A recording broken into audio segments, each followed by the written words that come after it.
Why is being lucky not always a great thing? Let's clarify that. So first of all, we need to define what does it mean to even say someone has good luck. So good luck would mean that the events are almost always unfolding in ways that go their way, right? It doesn't go against them. In other words, it's almost like life is just smiling at them, right? So why is that not always a good thing? And usually it actually is not a good thing. If they're always lucky or almost always lucky. Why? Remember what we said. What is this life? A test. The point of this life is to be tested. And what does it mean when something keeps going your way and not against you? That means you're not being tested. You're not getting the actual purpose of this life, the point of this life. So usually, not always, but usually, if it stays like this, what does that mean? Why is it a bad thing? Because it actually might mean Allah does not love you. That's what it usually could mean. To give an example, look at most of the kuffar in our life. Look at how their lives are. Do they get tested? Yes. But do they get tested a lot is the question. No. Especially, a lot of celebrities, for example.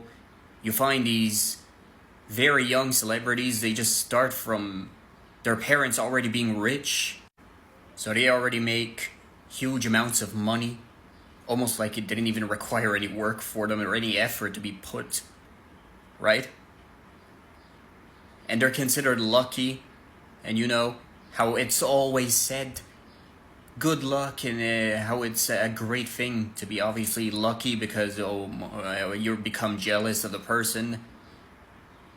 But that's not such a good thing. Why am I making this video? Because there are a lot of us that have life that goes against them. Almost like just nothing works your way. It's almost always against you. It feels like life is just out there to get you, right? But I'm here to remind you, remember what Allah subhanahu wa ta'ala said. This life is a test.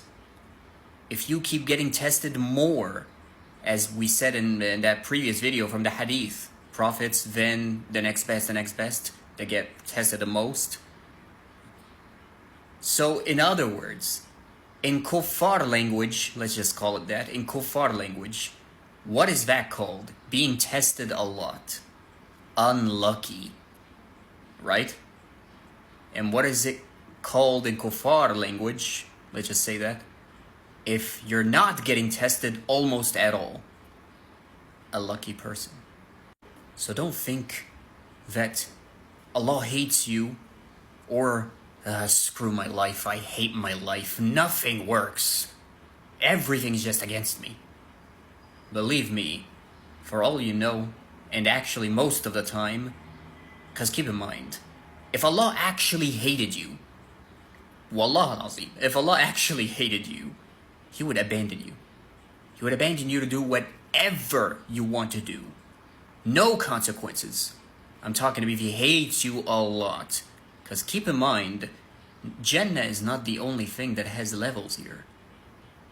Nar, or hellfire, also has levels.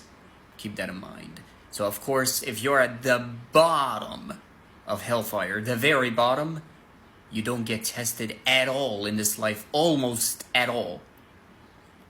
And of course, if you're at the very top of hellfire, but still hellfire, you still get tested, but you're still going to enter hellfire. You get the idea. There's levels of punishment. So believe me, no matter how your life is just, not kind to you or things like that, and how you're considered almost like a bad luck charm, for example, because nothing goes your way, believe me, that might actually mean Allah, no, not loves you, prefers you And yes, prefers you as in prefers you over other servants. That actually is what could it mean. That's not a joke. SubhanAllah. So imagine you, an unlucky person. Almost nothing goes their way. It's almost like, in a way, your freedom is just restricted. Nothing goes your way. Or even you get punished right away as soon as you sin or disobey Allah. All of these signs say or point to Allah prefers you, loves you, does not want any sins on your back when you meet Him. Might even want you closer to His throne in Jannah. Or might even want you to enter Firdaus A'la and not Jannah.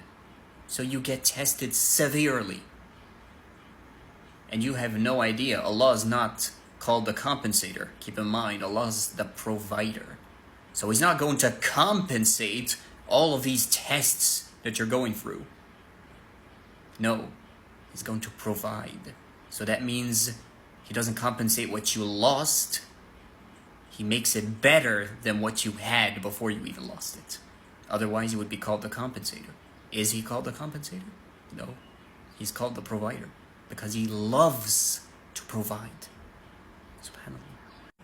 So when you actually think about it, like I said, let's just refer to it as kuffar language to simplify it. When you really think about it, luck literally means events are unfolding in such a way that it's almost always going your way. It's almost like it's smiling at you. Life is just smiling at you. The events is smiling at you. What does that mean? It means you're not being tested. That's what it means. And if you're unlucky, the complete opposite. And no, like I said, that's why I said not always, but usually. Because yes, there are kuffar who are obviously unlucky as well. But you never know. Maybe those kuffar are unlucky actually because they're going to turn to Islam very soon. Remember, only Allah knows what's in the heart. Not you, not me, not anyone. So the next time something goes against your way, your life is just spitting at you, everything is against you, people are against you, people are leaving you, whatever. Have this in your mind always. Maybe Allah wants you close to Him. Maybe Allah's calling to you. And actually, because He is. Maybe Allah's increasing your level of faith and not just your level or expiating your sins and that's it. No. Maybe He actually is also increasing your faith by making something very against you to the point where it almost becomes impossible, but later surprises you with His power and shows you how He literally just says, kun and takun, and it becomes. SubhanAllah.